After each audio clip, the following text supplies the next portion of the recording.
keep in mind, I was also very dehydrated, very sleep deprived, very like hungry.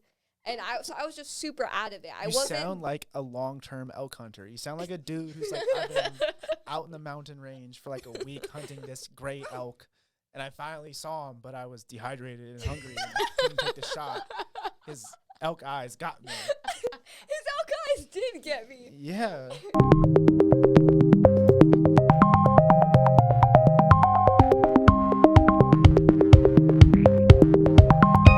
Welcome back to Your Friends Podcast. I'm your host, Megan, and this is my lovely co-host, Liv. What's up? And we have a very special guest today, the one, the only, Dan Van.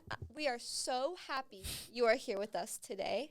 Ow, ow. How are you feeling? I'm good. I'm always into new experiences, so this is like the first time I'm doing something like internet, you know what I'm saying? So it's like an interesting experience to see like this is how things on the internet are made. This is crazy. I'm glad you feel that way. Yeah, I love to see like the whole production and everything. It's like everyone should do this at one point in their life, you know? Like if you were born after 2000, you should like do something like this once. I completely agree with you. I feel like everyone should try everything once. Speaking of trying things once, let's give a little backstory. I first met Dan Van on Bumble. All right, Thanks. like a month and a half ago? Maybe? I'm bad with time. Yeah, me so too. Might as well. No, we don't know time, but about a month and a half ago. And I was living in my car, and you were living in your van. And we met up and smoked in the van, Sure. in the Dan van. And you showed me this community of car sleepers in this parking lot. I don't know if it's a community, but there's No, we made it a fucking community. There's some guys that I've met at the park for sure, and you're one of them now. Well, I feel like I'm a part of a community, you know, and I feel like that's important for someone who is living in their car. It's nice to feel like you're part of something and not alone. So I appreciate you opening that door for me, and I'll always remember that. Because now I get to park there every night, and every night I pull up about 11 p.m., and usually you're already parked there with your van, and I usually park about 2 spaces next to you, or like 3, right? Kind of catty corner, opposite of the tree. Yeah, opposite of the tree, exactly. Boundaries. We set boundaries at the park. That's a big thing. We have boundaries. Everyone has their own spot, but like it's more of like a respect thing. But this is also another part of the park community. If you see someone parked and there's a car next to them, that means that they're having someone over. Exactly. So if you see it like a van or someone's car, but then they have another car parked next that you've never seen, that means they have a homie over or something's up. Okay. Exactly. There's a little kickback or something going on there. They're seshing or something, you know. Okay, yeah. Maybe they're fucking. Absolutely. Oh, Most okay, of the yeah. time. Most of the times. Most of the time. 99%. Okay. Yeah. All right. And so my question for you is, when I pull up every night, like at 11 p.m. when you're already there, and I park in my parking space, every night I hit the curb with my car, and it makes the loudest sound. Like, in my car, it makes the loudest sound. But I wonder, do you ever hear me? No. What does it sound like? It sounds bad. It sounds like I broke something under my car. No. I don't ever hear it. I think there's a lot of noises that come out of the park, and I'm like, as soon as I'm asleep, I'm asleep. So it takes a lot to like. I was doing a road trip through like NorCal, going through Ukiah, and I had someone with me, and apparently like the cops showed up while we were sleeping and like knocked on the window and like flashed the light in. I was out. Oof. I was out. The person who I was with was like, just looked at the cops, and the cops looked at them, and they like left. And they told me in the morning, like, yeah, the cops like pulled up, like knocked on, and just left, and you were like asleep the whole time. I was like, I'm a sleeper. I'm a dreamer. I need to like, That's nice. Vivid dreams every night. It's important to me. Like, yeah. So Can you lucid dream? I've had some like where I'm like driving and then I can make the bus fly, or like for a moment I can like, okay, I'm like dreaming and I'll start flying, but it's typically like I'll only fly. And I think that's like, I don't know what that is in like dream analysis, but I think it's something about like a process of like you're releasing yourself from the weight of your own like consciousness, and once you become aware of it, you can like release yourself of it. So whenever I do that, I always think like, what did I do yesterday? Like what is, like, whenever I have a weird dream, like what was going on the day before or the week before to like make this happen? Completely. Yeah. It's the dream world is so crazy. I used to have vivid dreams every night and I would remember them. I don't really have dreams anymore because I smoke copious amount of marijuana. Yeah, which is, that's a side effect I don't like, because I do really like dreams, and I think analyzing dreams is so cool, and it can tell you a lot about your subconscious and your everything, like shit you would never think about. And that's really cool. When you analyze your dreams, right? Yeah, I think dreams are important for sleep because you actually know that you're getting into REM sleep. And I think I don't know, there's a lot of like dream theories, but I think the one that like I relate to the most is when you start dreaming more consistently every night, you're starting to actually like process pieces of the past, process pieces of like your unconscious.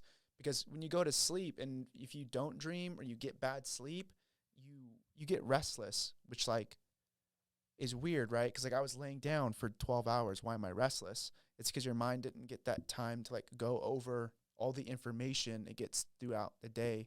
Like everything you do is like a piece of information that you're receiving. And if you don't have time to like break it down and like assimilate it, you never get anything, and you just like feel this like restless tiredness, like you start disconnecting from reality. And it's just like, yeah, once you start being able to dream and dream consistently and like visualize some of your dream aspects into reality, I think you get a little bit more information about yourself, especially because dreams are super personal. Like Saint Augustus, he was, super hardcore Catholic. I forget, like maybe the 1400s or something, but he wrote somewhere that he was happy that God doesn't judge you for your dreams. And I'm only thinking, like, what type of shit was this guy dreaming? That he's like, I'm so happy God doesn't like he lets you go for your dreams. I'm like, what the fuck was this guy dreaming? Yeah. If he's feeling like, I'm safe. But no, dreams are huge. Like 90% of early scientific breakthroughs of like poetry, art, all of those creative pieces comes from like someone's dreams. Like Einstein dreamed up relativity. Like bunch of people in neuroscience, like they come up with some of these first ideas from just like dream concepts, and artists do that all the time. Like, yeah, I think it's like, it's really important. I don't know how else to say it. That's so fucking cool. That like, and all this information. I'm like, how do you know that, right? But you know so much shit, like it, and. I'm a geek. I'm a nerd. You told me that when you first started living in your van, it was filled with philosophy books, but you didn't start there. What would you do? You would get like old books from Goodwill, and then you would sell them to buy better books, and it was just filled with philosophy books. And now you're a philosophy Scorpio king. Yeah, it's something like that. I just think, I think like the first time I like, because I'm like very undereducated, like when it comes like high school, middle school, and all that. Like I really had a super hard time in school, like really bad. It's like even like simple shit is really complicated for me. Like I'm really bad with like colors, and like spelling. Like I want to like, I'll show you guys some of like my writings and stuff later, but like my fucking grammar sucks. I'm like I lacked those early years of education because I was such a like wild little bitch, like teachers couldn't tell me what to do. Mom couldn't tell me what to do. I'm not doing homework, not doing none of that shit.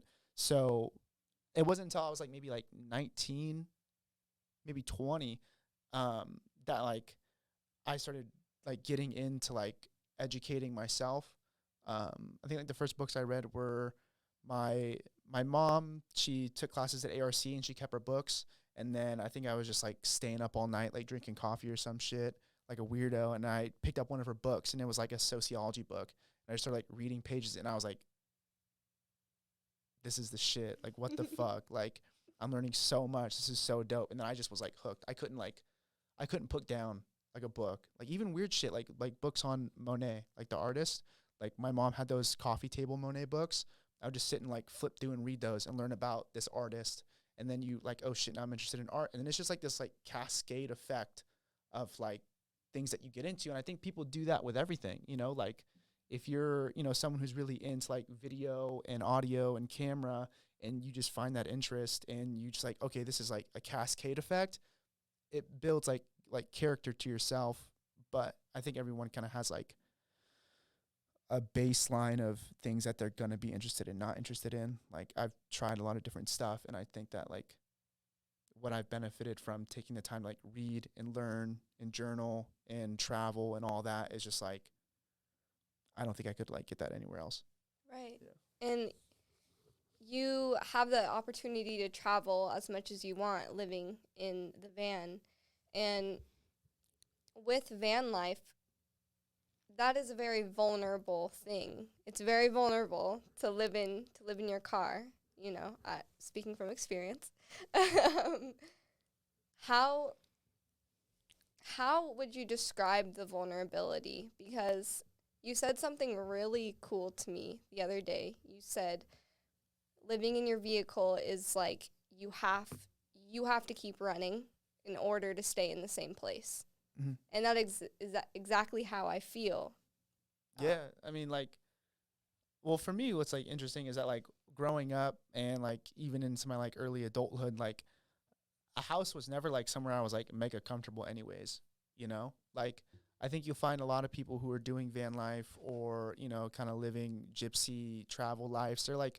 They're the type of people that like maybe didn't have like massively stable home lives, or even if they had like a home from like childbirth to adulthood. Like I have a friend who's doing a lot of traveling now, and she grew up in a house. Like she was born in the house, like got raised in the house, but it was like never like completely a full home. Right. You know what I'm saying? It's So like it's like a broken home. yeah, and I mean nothing super catastrophic, but like a home is something that's like more internal than like physical. So I've had people like come into the van and they're like, yo, this feels like a house. Like because everything in the van is me. Like everything in the van is me. Like everything. So when someone comes into the van, they're like kind of stepping inside of like myself a little bit in a weird way. So I think with like being vulnerable is that like you can't hide yourself when you live in your van. You know what I'm saying? Like, you know, people have households and they're like kind of crazy and shit. Yes. But they don't act that way like in public around people. When you're living in your van, like the crazy that you are goes everywhere with you. So you know how to like operate yourself because your van and your car is like part of you at that point. So like that was really beneficial for me because I'm like I gotta be like myself all the time. Right. There's nowhere for me to run and hide and like, you know, be, you know, a different person with, you know, it's like I'm me 24/7. So I think it's I don't know. If you're used to not being mega comfortable, if you're like a comfort person, van life and car life like is going to be hard for you. But if you're like able to like lower your standard of living for more freedom, then yeah, but it's like a trade-off. I think some people will benefit it, some people won't. It's just, you know, fits for certain people. I think that's a beautiful thing to be able to learn vulnerability, especially. Like, that's huge that you're talking about. You know, I feel like it's casual because it's normal to you now, but I had to learn to be vulnerable, you know, and it was, I mean, everyone learns how to be that, but like you were talking about, but learning to be vulnerable it's a beautiful and terrifying thing at the same time. And I think more people need to learn how to be vulnerable, you know, with themselves and with other people. And vulnerability is a trait, is a very, I don't know the word for it, but it's a trait that more people need to look for, you know, because if one person's vulnerable and you're showing your whole self to the people around you, and you don't get that same energy back, it can completely disrupt a lot of things with your interactions and who you want to be friends with and who you want to be around. So I think, learning to be vulnerable with people, it takes time, and it also shows great strength and, a lot about knowing yourself. You really have to know yourself to be vulnerable. But you get that radar. You said that like when you're being yourself and you're being vulnerable, you can tell people who are like fucking up your frequency. Yeah. Because you can know that they're hiding something. Yeah. Like I would rather be 1,000 open, be my pure self, and then when I come into contact with someone who's fucking up my energy, I'm like, I know why, because you're hiding something. Yeah. Like just off the bat, you can just tell. Right. And I'm like, all right, and then I learned that the hard way, because I had to realize that a lot of the people around me were doing that to me. Like 90% of the people I was like around were like disrupting me. And I was like, why? Like, am I doing something wrong? And if you're younger, say like you're in your teens, you just assume that it's you. You just assume that it's you, that you're the problem. Wow. Yeah. Like, oh, my friend group is cool, but like I'm the problem. So you shift yourself, you adjust yourself, and you make yourself fit in a space that's really not yours, because you didn't know that you were already in your own space. Because you're born in your space. Like when you're born through a child, like you're always yourself. And then you try to get into groups and society and all these things, and it like makes you like twist yourself up and get in weird positions. And it's like, hey, some people are pretty good at it. I'm not. Like I really hats off to a lot of people who are like grinding out there, like putting themselves in like shitty positions, like make money or do whatever you got to do to survive, because that shit is like rough, and it's like, if you can do it, you can do it. I'm a type of like softy air type that's like, I can't be bent, I can't be put in positions I don't want to be in. Like when it comes to confrontation, like I'm really confrontational, because I'm not the type of person that's like gonna let people like walk over. And like I've had to learn how to like let people kind of get their way just so I can get my way.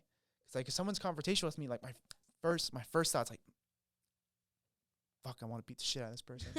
Fuck, I hate this person right now. And then you got to check yourself and you're like why? Why do I feel that instant level of like anger or aggression or sadness or like whatever the negative emotion turns into?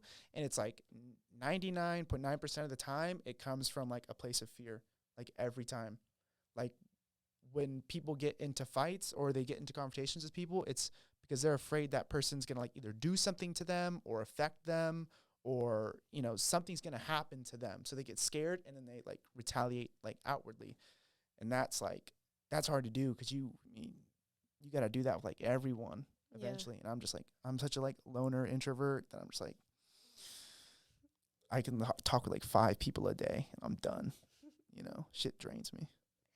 I admire how you are not afraid to be confrontational. And if you notice that someone's messing up your vibe, messing up your frequency, doing something, you're not afraid to say something, because otherwise people will walk over you if you don't stand up for yourself, which I have a hard time with, or I guess I used to. I've definitely gotten a lot better at that, but that's definitely like one thing I definitely admire about you. Sometimes people just don't know, like especially with family, like especially with your friends and family. Sometimes they just don't know, like they don't know that they're stepping that line. They don't know that they're doing that thing that bothers you. They just don't know. They're just doing them. And then you just kind of like repress it. And that's where you see a lot of animosity and like just fucked up family situations, because it's just like these people are always crossing each other like unintentionally and then repressing it. And then it turns into animosity, turns into anger, turns into like arguments and bickering. It's just because you could have just in the moment, if someone does something, just say, hey, like that bothered me in that moment. Like that fucked me up. Like that bothered the shit out of me. And then you could have had that confrontation and like dealt with it the best you could, or you could have just like repressed it, took it to work the next day, like it's like, mom yells at dad yells at mom yells at the baby, mom yells at the kid yells at the baby bites the cat, it's just shit like that. It just like crosses like across everyone. And then now the cat's fucking biting babies. Like it's just shit. It's honestly that. It's like every demon you face, your life gets better in like every possible way. But every demon you don't face, you pass on. Every time. You just pass it on. You don't know that you're passing it on. You don't know, like, all of these generations of people don't know that they were passing on, like, a negative trait. They just thought that they were doing what they needed to do. It's like, damn, that's a lot of fucking inventory that people just don't have the time to do because we're out here. Like, I got to eat, I got to drink, I got to get these things I got to do, and everything else is like, whatever. Because it's like such a fast world. That's van life for you. That's why I do it. I mean, honestly, like, that's honestly why I do it. Because I can take my time, you know? I can go slow. I could, you know. You have freedom. Hey, one of my favorite movies is Easy Rider. I think everyone should watch that movie. It's an old movie from, like, I think it's the 60s or 70s, but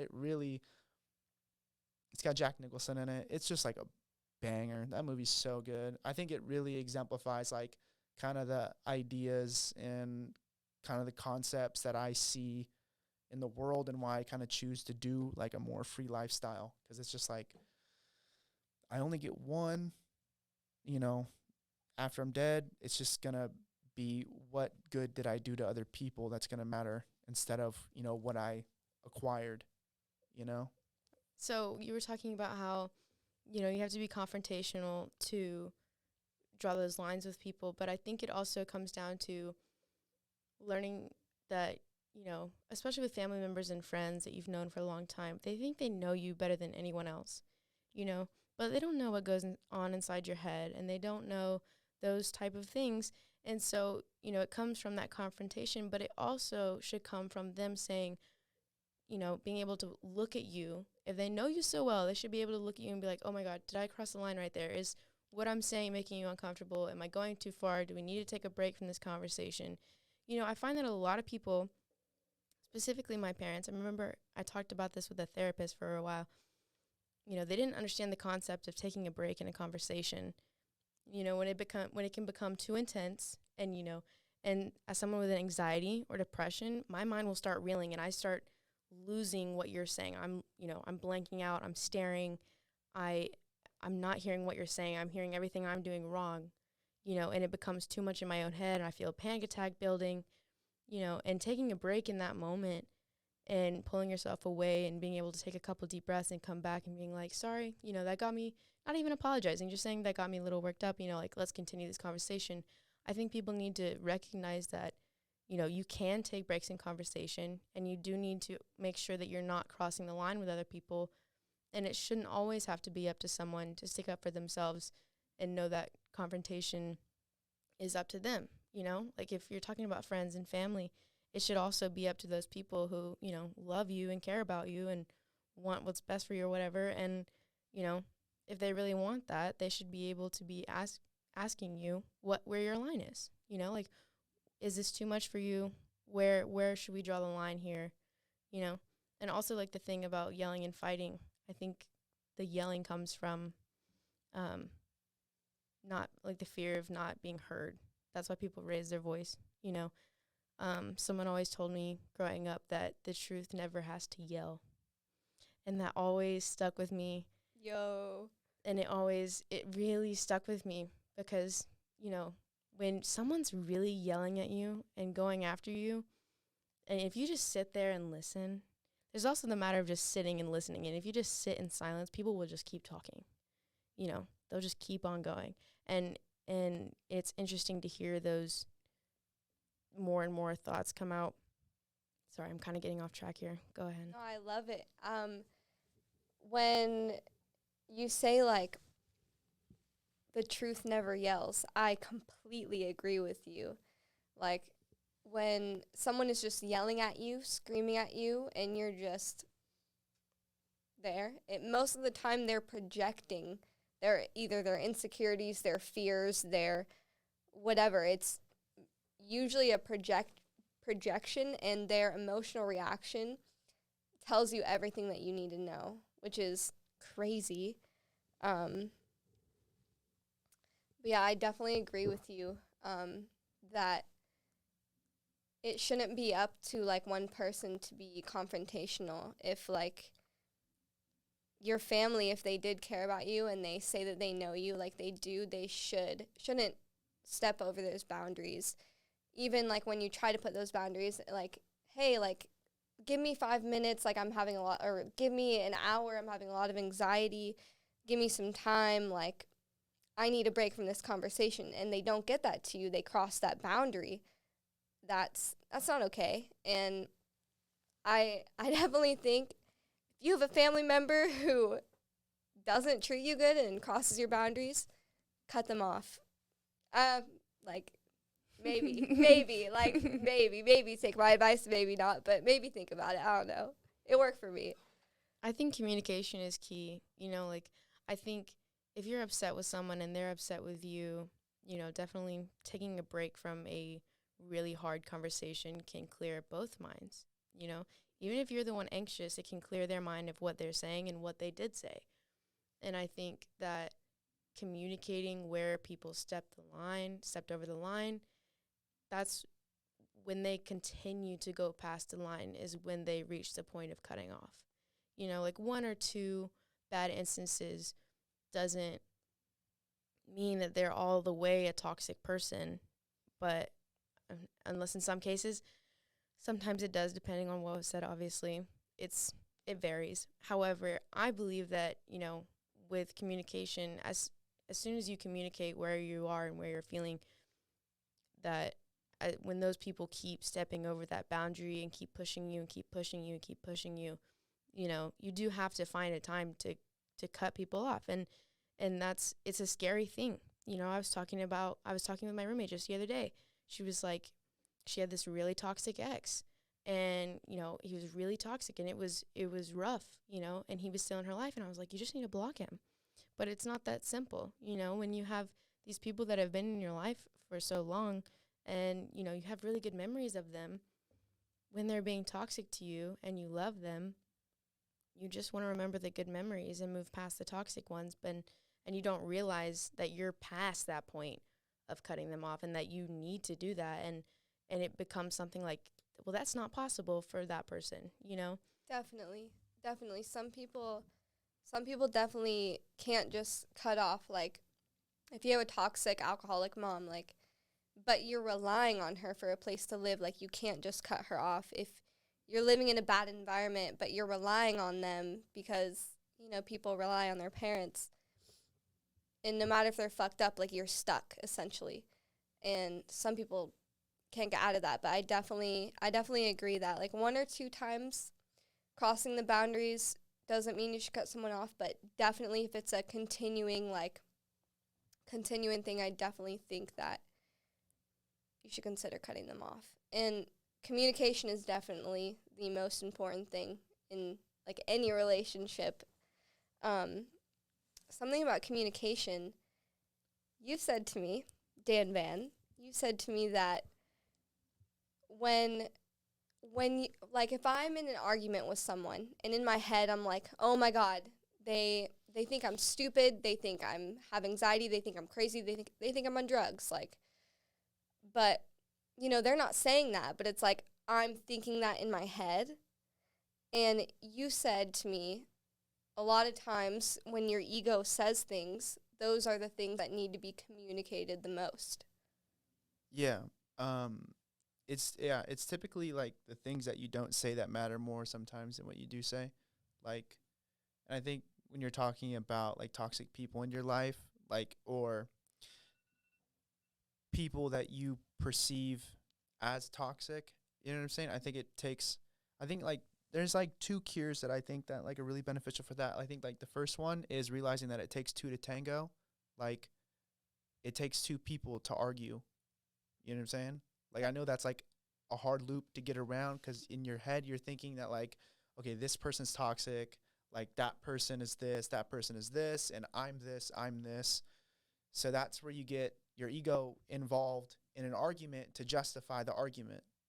Right. So I'm justified in my position because that person is doing this to me. I have this idea of me as a good person, and now I have this idea of that person as a bad, in quotations, not awful, but like a bad person, so I can validate my argument, I can validate my position. And it's like, I don't know, I think it's a trick we can do to ourselves to perpetuate problems create more problems and sustain our problems, is realizing that like all the root of our problems is ourselves outside of everyone else.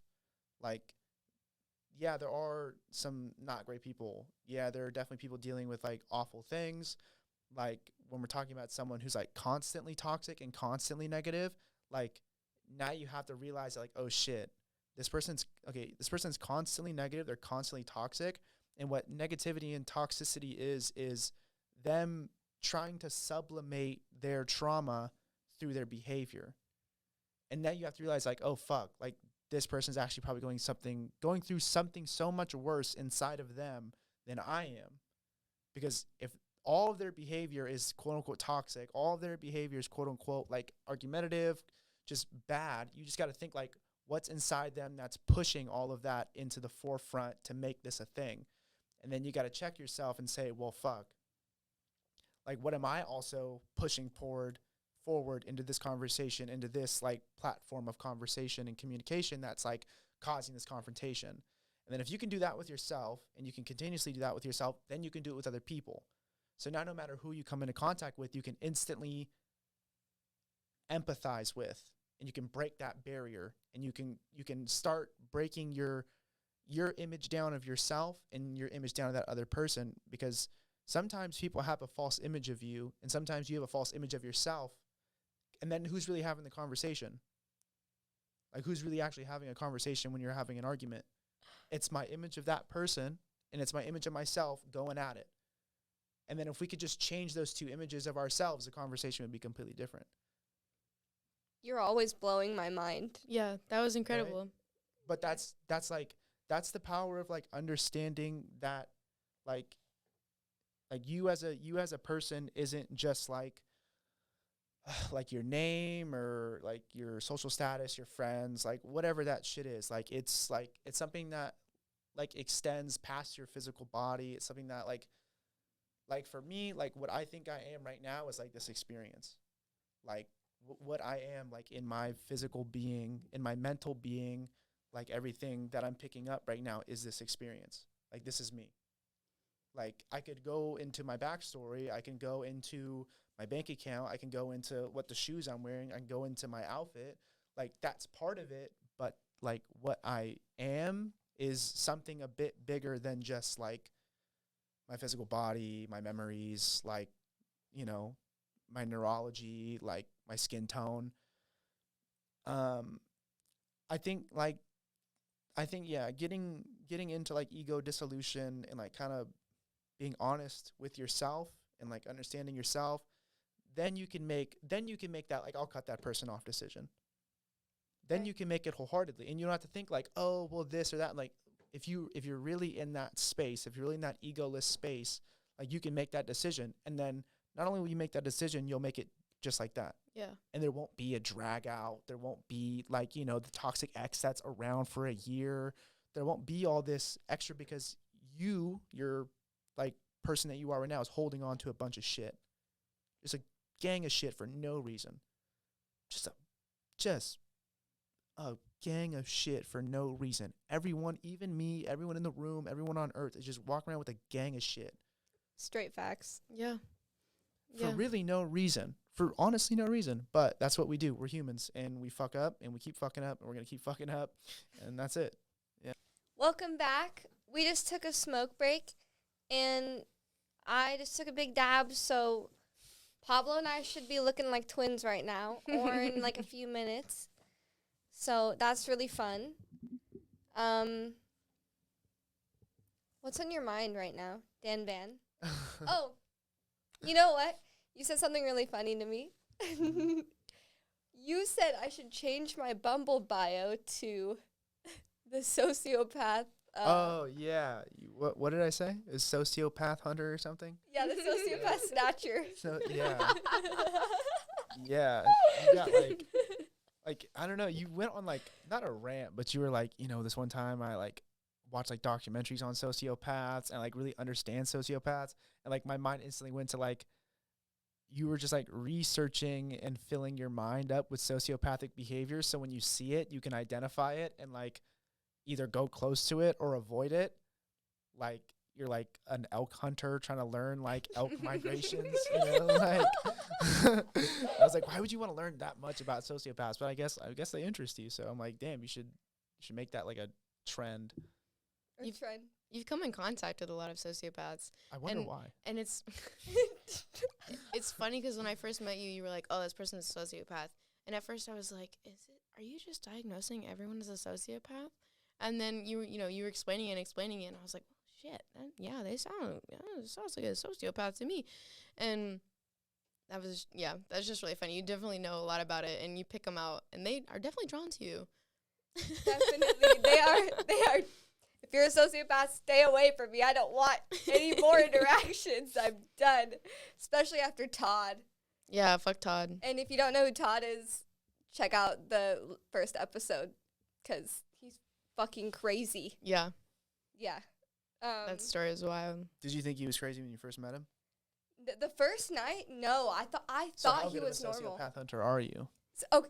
No, but you said you saw hints, though, and you just wrote him off. Exactly, because I said to him the first night, I said, you have sociopath eyes. Has anyone ever told you that?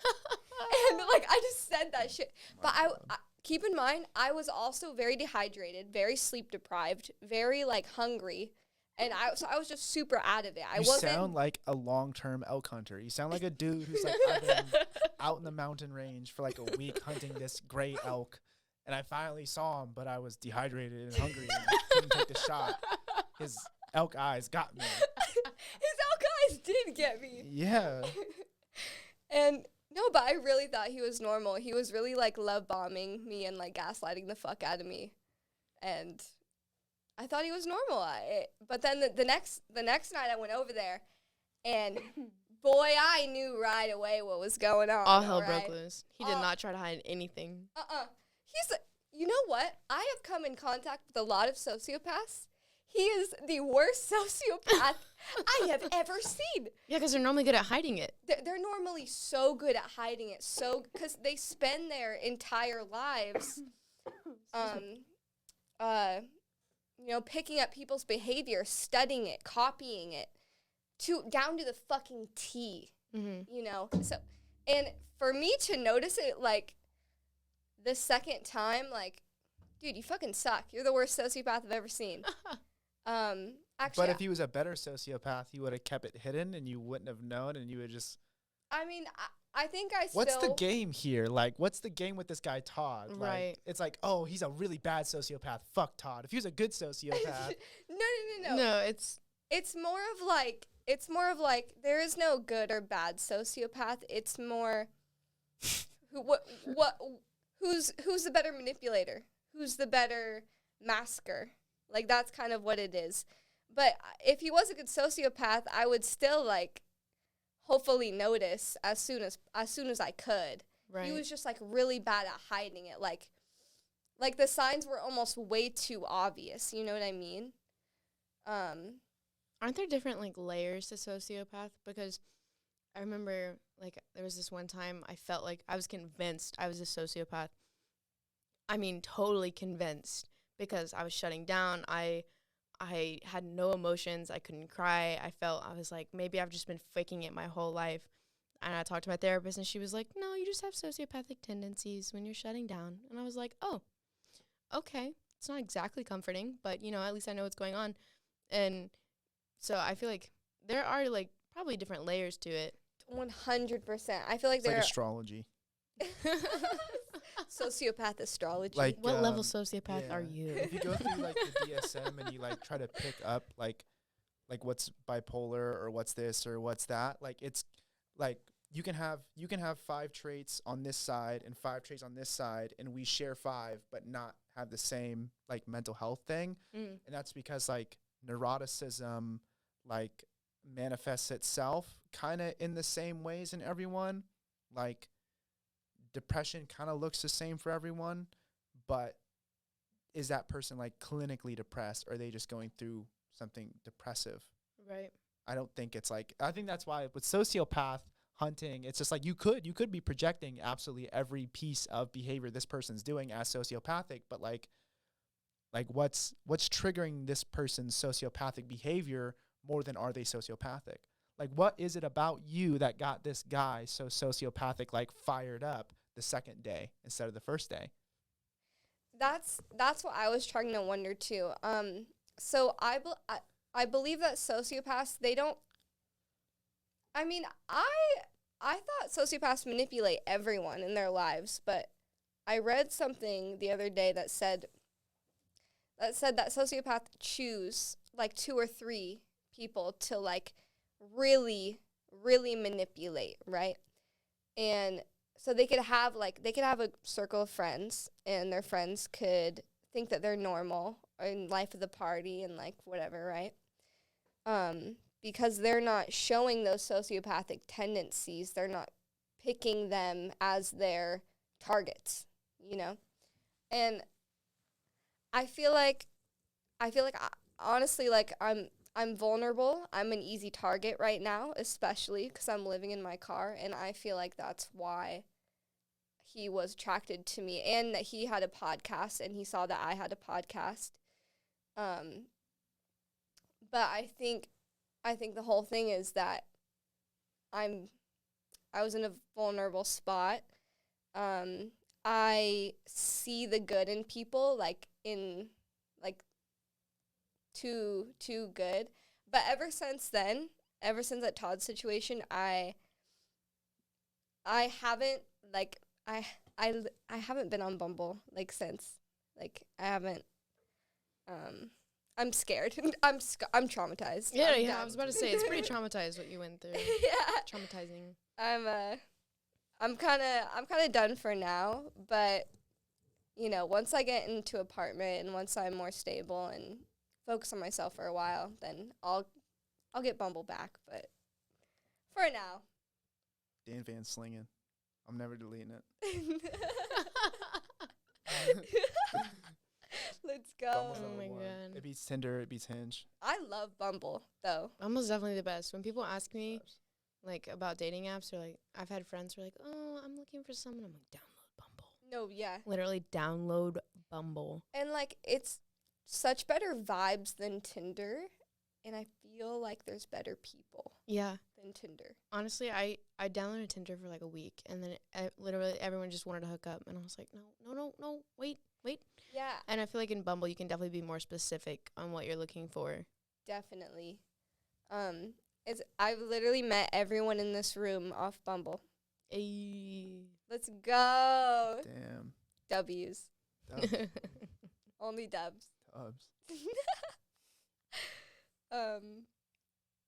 What do you think about Pablo?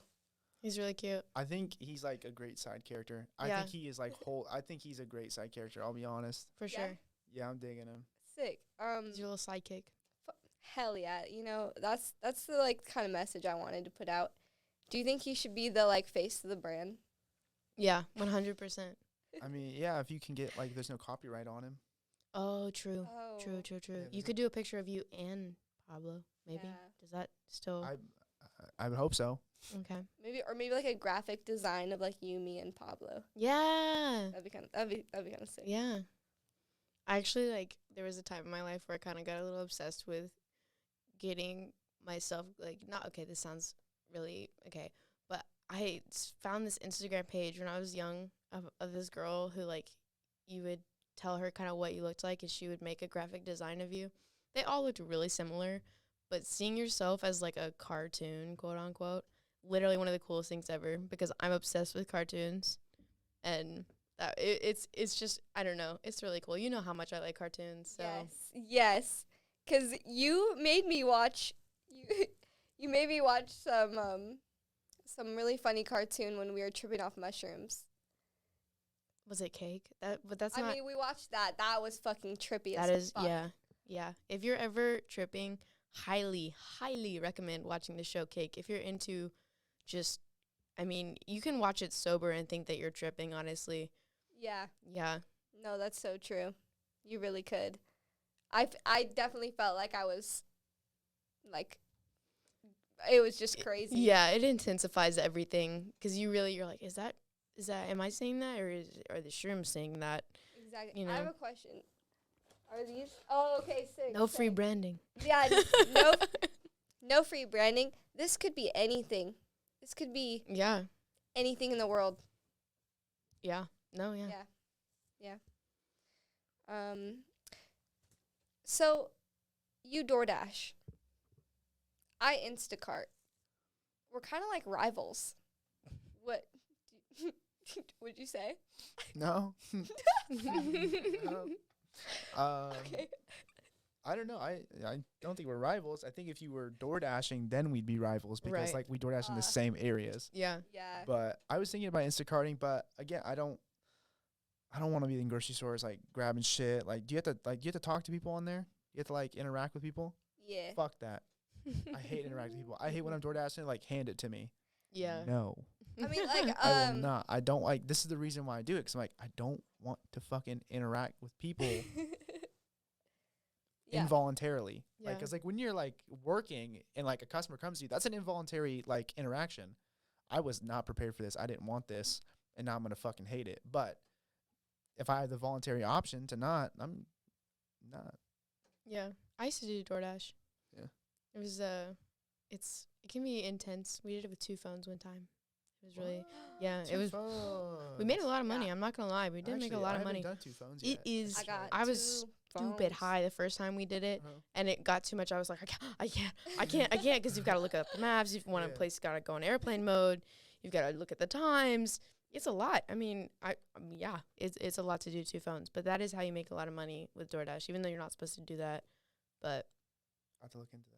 yeah, it can be a lot though, definitely. Instacart, I don't have to talk to people. Like, I just leave their groceries on their doorstep. But, like, sometimes the thing is, I know Sprouts like the fucking back of my hand. That is my store. I go there for breakfast, lunch, dinner, and I Instacart there, like, constantly. And I know most of the people who work there, but it's really cool because there's some really great people who work there. And I have, like, some really cool relationships with them now. But, yeah, like, sometimes I'll have to go to the deli department and talk to those people, and that's kind of a hassle. But other than that, I love talking to the cashiers, and usually I'm just talking to the people over text, and then I leave it at their doorstep, and I get some good tips. So, love that. All right, so I believe that is going to be it for this podcast. Dan Van, thank you so much for coming on. I really appreciate it. We loved having you on. Great insight. Yes. Fucking amazing.